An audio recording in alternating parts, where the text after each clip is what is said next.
ನಾಡಿನ ಜನತೆ 140 ಸೀಟ್ ಕೊಟ್ಟು ಒಳ್ಳೆ ಕೆಲಸ ಮಾಡಿ ಒಳ್ಳೆ ಗವರ್ನೆನ್ಸ್ ಕೊಡಿ ಅಂತ ಅಧಿಕಾರ ಕೊಟ್ಟರು. ಇವರು ಕಳೆದ 2.5 ವರ್ಷದಿಂದ ಮಾಡ್ತಿರ್ತಕ್ಕಂಥದ್ದೇನು? ಬರೀ ಮುಖ್ಯಮಂತ್ರಿಯ ಕುರ್ಚಿ ಬಗ್ಗೆನೇ ಚರ್ಚೆ ನಡೀತಿದೆ. ಎಲ್ಲ ಸೀನಿಯರ್ ಲೀಡರ್ಸ್ ಇದ್ದಾರೆ. ರಾಜ್ಯದ ಬಗ್ಗೆ ಕಿಂಚಿತ್ತೇನಾದ್ರು ಅವರಿಗೆ ಆ ಜನಗಳ ಕಷ್ಟ ಸುಖದಲ್ಲಿ ಭಾಗಿಯಾಗಬೇಕು ಅಂತಕ್ಕಂಥ ಕನಿಷ್ಠ ಸೌಜನ್ಯ ಐತಿಯಾ? ಆಯಿಂದ ಈ ಸರ್ಕಾರದ ಬಗ್ಗೆ ಚರ್ಚೆ ಮಾಡೋದ್ರಲ್ಲಿ ಅರ್ಥವೇ ಇಲ್ಲ. ಸರ್, 140 ಸ್ಥಾನ ಇದ್ರೂ ಕೂಡ ನಿಮ್ಮ ಪಾರ್ಟಿಲಿ ಇದ್ದಂತವರು ಅಧಿಕಾರವನ್ನು ಬಿಟ್ಟುಕೊಡ್ತಾರೆ ಅಂತ ಅನ್ಸುತ್ತಾ ನಿಮಗೆ? ನಾನೀಗ ಆಗಲೇ ಹಿಂದೆನೇ ಹೇಳಿದ್ದೀನಿ. ಅವ್ರ ನೇಚರ್ ಏನು ಅನ್ನೋದು ಬಹಳ ಜನಕ್ಕೆ ಗೊತ್ತಿದೆ.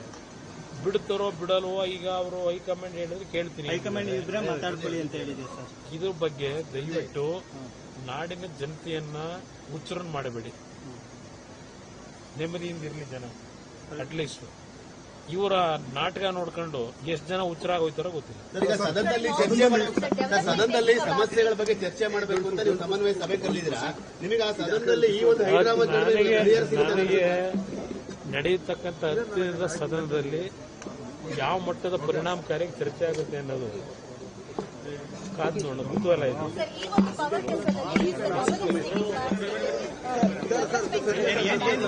Where is the development? Totally development collapsed in Karnataka. There is no development. Several issues which are taken in previous government, those works is continuing. Not fresh work in this government, it is not there. Only to grab land, to loot the state. That is going on from last 1